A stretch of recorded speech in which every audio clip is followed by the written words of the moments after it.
Wow, that was really loud. I'm so sorry. It's been a little while again. My hair has changed, it's now redder.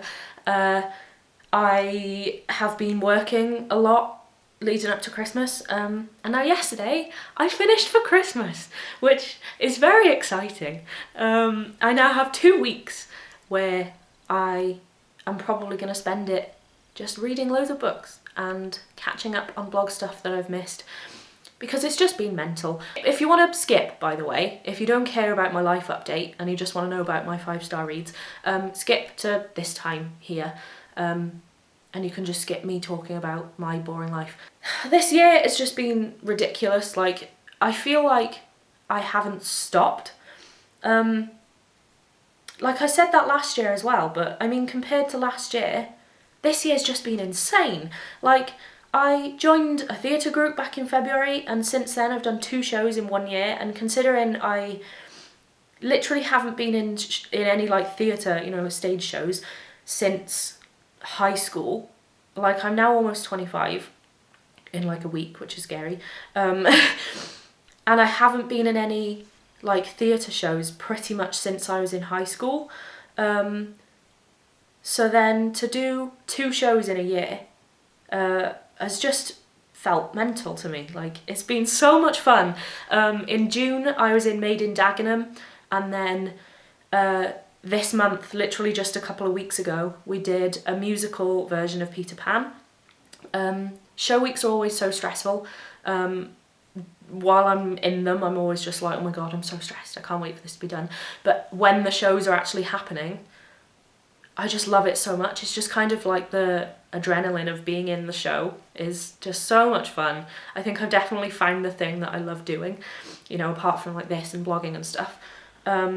My problem is that I work from home, and when I don't have anything to do like outside the house, I can genuinely turn into a bit of a recluse. So like, I'll just, because I live with my sister, and then she ends up being the only person that I see, apart from occasionally like my mum. So joining this theatre group has been the best thing for me this year, because I've actually got out the house and I've done these shows and I've made so many new friends, and it's just been amazing. I love it so much. I'm so glad I did it, but it's also exhausting. So now when I've got a bit of time off for Christmas, I am so excited just to do nothing for a couple of weeks, apart from, you know, catch up with blog stuff and whatever.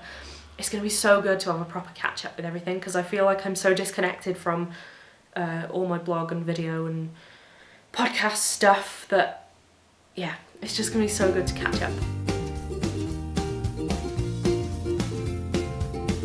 So today, I thought I would just do a bit of a fun kind of wrap up for the year and look at all the books that I've read. I think I've read just over 30 books this year, which is alright, I think, compared to previous years. I've read more, but I mean, as I've just said, it's been a crazy year. I thought I would just look through my books and see which books have been my 5-star reads for this year. So I have my phone with me. I'm gonna look at my Goodreads, because I can't remember all of the books that I've read throughout the year. I can remember some of the 5-star ones, like some of the ones that were my kind of favourites of the year I can remember, but I'm gonna look through and see which ones. Sorry, someone just walked past the window, that was really distracting. So the first book of the year that I read was a 5-star read, which is great. Like, starting the year off with 5 stars is amazing. And that was Tilly and the Book Wanderers by Anna James. I loved that book so much. It was just so adorable, and the story was so great. Perfect for book lovers.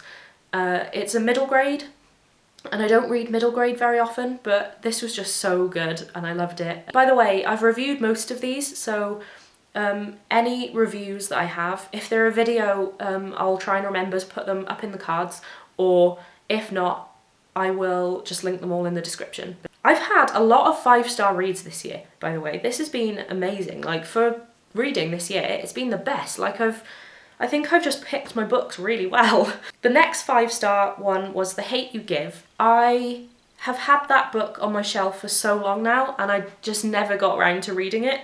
And obviously it's so hyped, like, people love it. It's been like a New York Times bestseller for like the entire time the book has been out, pretty much. So it was a massively hyped one, and I really liked it. Like, I couldn't pick any fault in it. It was so good. Like, it brings up so many important issues. Yeah, so good. It's one of those books, everyone has to read it. I feel like it's going to be a classic. The next one was The Quiet at the End of the World by Lauren James. I am a massive Lauren James fan. I adore her. I adore all of her work. I don't think I will ever dislike one of her books. And I know that's a kind of big thing to say, but I just love her writing style and how imaginative and crazy her stories are, and like, she is the queen of plot twists, and I didn't see it coming in this one. I never see her twists coming because she's so good at planning them. Yeah, it's just a really interesting story. I'm not going to go into the stories in this video because I talk about them in all my reviews. If you're interested in any of these books at all, then like I said, you can go and read my review to see more about it. But yeah, that was my next 5-star read. Next up was Proud, which is a collection of short stories and poetry and artwork published by Stripes, who one of my favourite publishers. They publish quite a few short story collections, and they're always diverse ones. So they've got one that's about like homelessness, and money from the sales of those books went to Crisis, the homelessness charity. Then the next one was A Change Is Gonna Come, which is all about like Black lives and people kind of writing their stories about like being Black, and yeah, that was just another really great one. And their most recent one was Proud, which was LGBT authors and artists, and it's just a big collection of different short stories and poetry and things. So good. There's some big names in there. There's like Alice Oseman, there's Simon James Green, there's David Levithan, and it's compiled by Juno Dawson. So some really big names, some big like YA names, and I loved it so much. So next we have Angie Thomas's second book, which was On the Come Up. I also gave that 5 stars. I know a lot of people say that On the Come Up didn't compare to The Hate U Give, but I loved it. Like, I loved it the same as The Hate U Give, if not more. Again, I really loved the story. So far, I'm on May. Like, I have this many 5-star reads and I'm only on May. So, it's been a good year. My next one was Summer Bird Blue by Akemi Dawn Bowman. Akemi is another one of those authors that I feel like I'm always going to love what she writes. I recently read Harley in the Sky, which is coming out next year. I've got like a super advanced copy of it because I'm part of the street team, and I adored that too. But Summer Bird Blue was so good to me because it deals a lot with asexuality, and the main character is kind of coming to terms with the fact that she could be asexual, and a lot of it, I just saw myself reflected in it a lot. I feel like Akemi is so good at writing quite heavy, dark themes in a way that feels light and hopeful. I just love all of her books, and Summer Bird Blue was another 5-star for me. Next was, and this is one of my favourite books of the year, like I really loved this book, and that's Meat Market by Juno Dawson.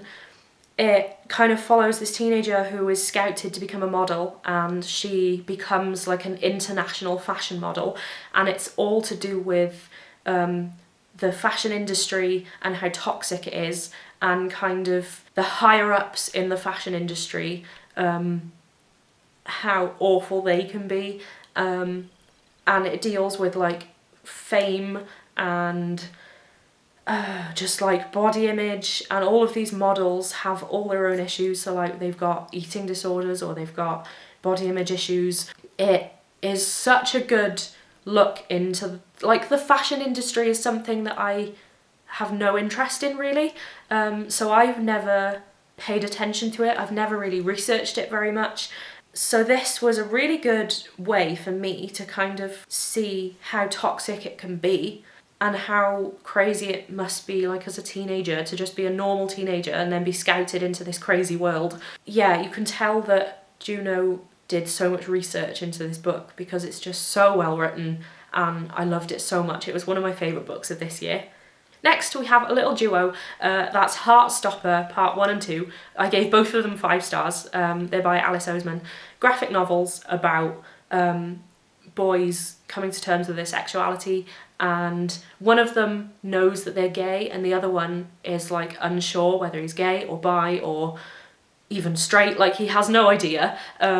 And it's all about trying to, like the first book especially is about trying to get him to come to terms with it, and then the second book goes into their relationship more, and it's just so adorable. I feel like so many people love these books. Like my review of Heartstopper on my channel has the most views out of any of my videos, I think, because people just love these books. You can carry on reading the like comics online. I don't know whether I'm going to do that or whether I'm just going to wait for the 3rd edition, which comes out early next year. I think I might just wait for the 3rd edition to come out and read it then. Yeah, I just love these books so much. They're so adorable and they're so good for like good LGBT rep. Like there's so many different identities represented. You've got like trans, bi, ace, gay. There's just so many different identities that are kind of like effortlessly represented, like they're not shoehorned in. It's just so good. I love it. So my next one was a verse novel, and I haven't had any verse novels on this list yet, and that is The Black Flamingo by Dean Atter. Dean Atter is actually one of the people that was featured in the Proud anthology that I just mentioned earlier. I met him at Yalc as well, and I adore him so much. He's so great. I love him. He wrote this book called The Black Flamingo, and it's kind of based on his life. Like I remember he said at Yalc that people he knows in real life read this book and they were just like, "You sure this isn't just an autobiography?" It's about a biracial teenager who grows up in Britain, and he knows kind of since he's a kid that he's not like the rest of the boys. Like he would rather play with Barbies than action men, and he, like all of his friends, are girls. And when he grows up and he goes to uni, he decides to join the drag society, and he kind of finds this persona as the Black Flamingo, and he kind of realises that this is what he has been growing up for, like this is what he was meant to do. And when he's in drag, he's just kind of like, he feels free. It's just so good. It's a really quick read because it's a verse novel, so I don't know if you've read any verse novels, but they're usually a really quick read. I think I read it maybe in a couple of days. It's such a heartwarming, feel-good book. Next is a book that I'm just so obsessed with. It's one of those that I keep telling everyone to go and read. One of my favourite books of this year, and that's Full Disclosure by Cameron Garrett. Oh, I love this book so much. I don't know what it is about it that makes me just adore this book so much, but I just love it. It's about a girl who has, she's HIV positive, and it's all about her dealing with that as a teenager. So, you know, she wants to start getting into relationships and she's thinking about sex and things like that, but she's just like, I'm HIV positive, how is this going to affect my life? So many different, again, it's really good for LGBT rep. There's so many different identities. She has gay dads, like her friends are gay and she is bi. There's also musical theatre in it, which I think is why I love it so much, because it's got that added element of something that I really love. Like musical theatre is such a big thing in this book. They mention it a lot. Like she is part of her school like theatre group, and they're putting on Rent, which for her is a big thing because Rent is about AIDS, and with her being HIV positive, it's a really big thing that's close to her heart. And yeah, all the kind of the story that was amazing, and the characters and the LGBT rep and the musical theatre added on top of that just makes this book like my perfect book. So it's definitely one of my favourite books like of all time now. I just love it so much. My next one was The Night Circus. Again, I think this has turned into one of my favourite books ever. I don't know why I haven't read The Night Circus before now. It's my sister's, like one of my sister's favourite books. This is going up after Christmas, so I can say this now. I've bought her, for Christmas, I've got her the special edition Night Circus book from Waterstones. It's like beautiful cover and like blue sprayed edges, and it's so nice. And I'm kind of thrilled that I've got it because I now love this book so much. I think I got it before I read the book and I was kind of like, oh yeah, she'll like that. And now that I've read it and I adore the book so much, I'm kind of glad that I've bought it so we can share it. It's kind of one of those things that's just like, I'm gonna buy a Christmas present that will also benefit me. I feel like I don't need to talk too much about The Night Circus because absolutely everyone has heard of it by now, I hope. It has like 1 trillion ratings on Goodreads. How many does it have? 605,000 ratings on Goodreads, which is just mental. I just loved it so much, so that was 5 stars for me. The Starless Sea is on my TBR for the rest of this month. When this video goes out, I might have read it by now. I'm not sure. It's a bit of a chunk, so I feel like it's going to take me a little while to get through, but I can't wait to read The Starless Sea. I hope it's as good as The Night Circus. If it is, I will adore it. I think I maybe have 3 left? 4 left? I'm not sure. Let's see. My next one was The Toll by Neil Shusterman. I never know if it should be Shusterman or Schusterman. I hear people say different things. I've always said Shusterman. I don't know. He is my favourite author, like one of my all-time favourite authors. I've read so many of his books and I adore every single one of them. I haven't read a book by him. Oh, my face is itchy. I haven't read a book by him yet that I don't like, and I don't know if I will read a book by him I don't like. I guess there's always time, but I just love his writing and his stories are always so good.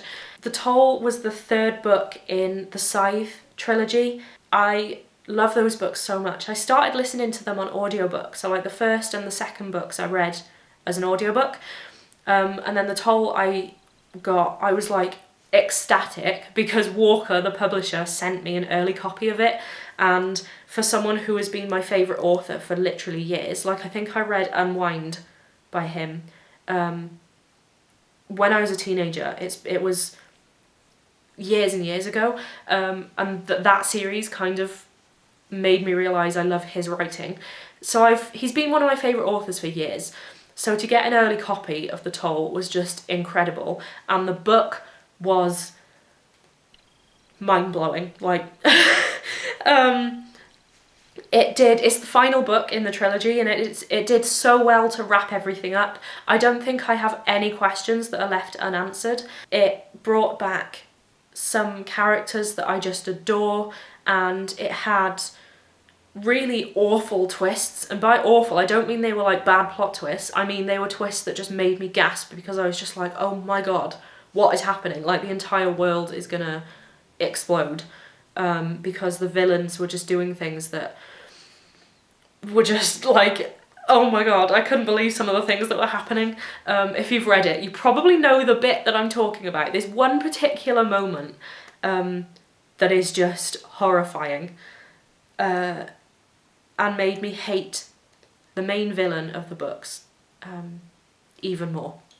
Just, ugh. When a book can do that to me, I know that it's a good book. I'm getting close to the end now. This is November. In November I read Sawkill Girls and I loved it so much. Again, it's another book that kind of is that magical realism type thing where it's set in reality but it's got these weird fantasy kind of horror elements to them that I just loved so much. Like a lot of people were saying it took them a while to get into the book, like it took them at least like 70, 80 pages to get into the book. I was in it straight away, like I was sucked in. I just loved the story, I loved the characters. It's another one that has really good LGBT rep. This has been a really good year for reading books that have amazing LGBT rep. Again, my Sawkill Girls review is on my blog now, so I'll link it below if you want to read more about it and why I loved it so much. But yeah, I just adored it. It was so good. One I've already mentioned, and that's Harley in the Sky by Kemi Dawn Bowman. I read the advanced copy and it's really good. Another one of my favourite things I've realised is books to do with circuses, and it's that kind of magical element to them. But this was definitely like realism, like it was contemporary YA. Again, with Akemi's books, it deals with so many different themes that are kind of heavier. So yeah, I won't go into it a lot now because I am going to review it closer to the time when the book is coming out. I'll do a proper review of it then and talk about it. But if you're anticipating Harley in the Sky, then you won't be disappointed. It's so good. And finally, the book that has kind of changed my life recently, and that is Six of Crows by Leigh Bardugo. This has been the biggest shock of the year for me. Like, it still blows my mind a little bit how much of a shock this is for me. Because basically, I've always said fantasy isn't my thing. So I've never really touched any Leigh Bardugo books because I've always been like, I don't know if I'm going to like them. Like, I don't know if her writing is my kind of thing. I heard so much about Six of Crows over the past few years. It's been raved about everywhere. People have even been saying that it's like one of the best YA books ever. Not even within its genre, literally just one of the best YA books, full stop. So as a bookworm and a book blogger, that is going to intrigue me. So this year, another thing I did was set up a YA book club in my town, and it's in Waterstones every month. And the book that we decided to pick for last month was Six of Crows, because those of us that were there to pick, to decide the book, we kind of decided that Six of Crows has been on our TBR for a while. One of the girls had already read it and wasn't a big fan of it, but she wanted to kind of give it a second chance. So we picked that, and it then meant that, I already owned it because I had it for Christmas, last year or maybe even the year before. So it finally gave me a chance to take it off my shelf and read it. And oh my god, it has changed my life. I loved it so much. It has completely changed my perception of the kind of books that I like and don't like. It's made me... I've also read Crooked Kingdom now, which was also amazing. I now want to go and read all of the Grishaverse books. I don't know what's happened. I just loved it so much. I loved it. So, I think that's it. That has been all of my 5-star reads this year. I mean, I still have a couple on my list to read for the rest of this year. When I'm filming this, it's the 21st of December, so I've got 10 days, including today, of the year left. So that's plenty of time to find another 5-star book. I'm hoping to read The Starless Sea in that time, and that potentially could be another 5-star. So I'm going to have to see. But for now, those are all of my 5-star reads this year. It's been such a good year for 5-star books. It's just been incredible. Let me know in the comments what your 5-star reads of this year have been, and also let me know what your anticipated books are for 2020, because I'd love to start making a good list of books that I can look out for that could potentially be my 5-star reads for 2020. So yeah, I hope you have an amazing year. I hope you smash all of your goals, and if you do resolutions, then good luck with them, and I will see you soon. Bye!